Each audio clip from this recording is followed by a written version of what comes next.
با ابتکار اتفاق ژورنالیستان تاجیکستان توسط راهاندازی پرستور یک گروه ژورنالیستان از بینای نو زمانوی مؤسسه دولتی تلویزیون سفینه دیدن کردند که با طرح و شکل زیبا بنیاد گردیده است.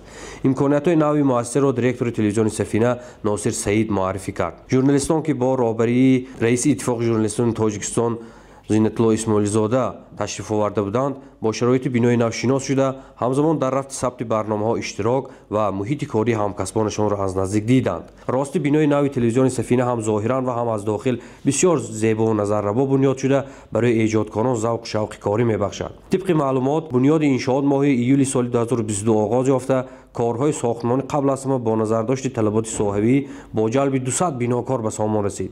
نمای بیرونی انشاءات نو با طرح و شکل معاصر و زمانوی زیب پایتخت میباشد. آن در مساحت 8600 متر مربع قامت افراخته، بنای اساسی از 5 آشیانه با تختخانه و 2 بنای علاهده دیگری با هم پیوست عبارت است. بنای دوم 3 آشیانه بوده تختخانه دارد. بنای سوم از 2 آشیانه با نظرداشت توقفگاه برای نقلیات خدمتی بنیاد گردیده است. در بنای نو مؤسسه برای ثبت و پخش برنامه‌های زنده و آراستن مصاحبه ها 8 استودیوی مجهز فعال است. از جمله استودیوی علاهده برای برنامه‌های اطلاعاتی تحلیلی و برنامه صبح بخیر تاجیکستان تشکیل گردیده، صحنه را با دید و نگاهی تازه و مطابق به برنامه‌ها آرا دادند. به ویژه برای پخش مستقیم برنامه اطلاعاتی تحلیلی نوید که همه روزه با زبان‌های تاجیکی، روسی و انگلیسی 6 نشر به افیر می‌براید، امکانات ضروری فراهم آمد. همزمان در استودیوهای مذکور تجهیزات نو زمانه نواربرداری، دستگاه‌های مرکزی اداره‌کنی جریان ثبت نوار و آواز خرید و وصل شدند. در برابر این دیگر برنامه‌های تلویزیون نیز من بعد در استودیو برهوا و مجهز ثبت پیشنهاد بینندگان می‌شود. همچنین در صحن بینای مؤسسه برای ثبت موسمی برنامه‌ها نیز میدانی مخصوص بنیاد یافت. ظرفیت دیگری بینای نو آن است که در اینجا استودیو علاهده ویرتوالی بنیاد و با دستگاه‌های معاصر مجهز میباشد. کامری این استودیو به طور فاصله اداره گردیده، تکنولوژی نو خرمکی یعنی قالین سبز امکانیت می‌دهد که موافق طلبات برنامه در رژه واقعی وقت صحنه و آرایش آن عوض شود. دستگاه‌های استودیو ویرتوالی که بار نخست در مملکت استفاده می‌گردند از شرکت‌های معروف آمریکا خرید و نصب شده برای تهیه برنامه‌های جالب و موافق به طلبات تماشابین امروز مساعدت خواهد کرد. این شیوه کاربری را در معروفترین شبکه‌های تلویزیونی وسیع استفاده می‌برند، اظهار داشت ناصر سعید. در برابر این مؤسسه برای ثبت نامه‌های کنسرتی، ترانه‌های زنده و معرفی هنر و استعداد صنعتکاران استودیو علاهده برهوا با تمام شرایط از قبیل دستگاه معاصر ثبت، روشندهی و صحنه‌های زیبا و منقش دارد. ترانه‌ها بیشتر در برنامه فرهنگی فضا که ایده ناصر سعید است ثبت می‌شوند.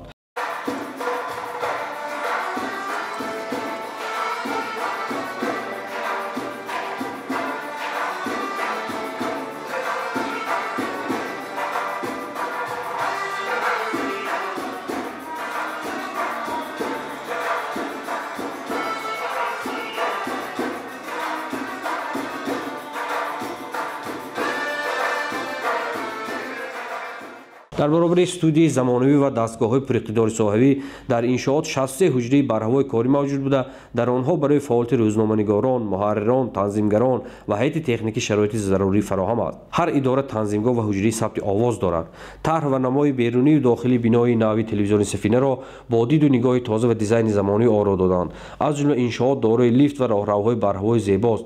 همچنین انشاءات کتابخانه، مجلسگاه با 100 جای نشست و آشخانه برهوا داشته در آن حجره‌های علاهده نطاقان و پردازگری تشکیل گشتند.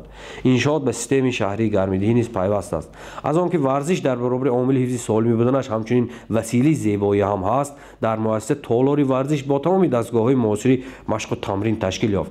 وقت‌های خالی کارمندان می‌توانند که به خاطر پیشبرد طرز حیات سالم از آن استفاده برند. همچنین با قامت افراختن بنای نو، مأموریت مؤسسه دولتی تلویزیون سفینه هدف دارند در آینده شبکه رادیوی سفینه را افتتاح نموده برای شنوندگان برنامه جالب و خبر و گزارش‌های دقیق و سری وقتی پیشنهاد سازند. با استفاده از شیشه و دیگر محصولات بلندصفت ساختمانی، آرایش بخشیدن بنا جالب بوده. در صحن حولی مؤسسه فواره‌های زیبا جای گیرند. خصوصا شامگاهان انشاءات مذکور در زینت دیگر دارد، زیرا حدود آن با پررنگ چراغان و طرح زیبای آن معاصر زمانوی است. بنای نوی مؤسسه با سهم صاحبکاران وطنی افتتاح یافت. امکانات مذکور را برای تهیه برنامه جالب و دیدنی، آماده کردن کادرهای بلندساز جوابگو به طلبات بین‌المللی، رساندن خبر و گزارش‌های دقیق و سری وقتی و ثبت پیشنهاد مصاحبه و گزارشات در موضوع روز ثمرناک استفاده برده برای تبلیغ و معرفی فرهنگ صنعت اصیل ملی و بلند برداشتن ذوق سلیقه تماشابینان همگانیز بسبب کوشش نمایند. این بود خلاصه پرس توری که با پیشنهاد اتفاق ژورنالیستان تاجیکستان و ایده راهبریت مؤسسه تلویزیون سفینه برگزار گردید.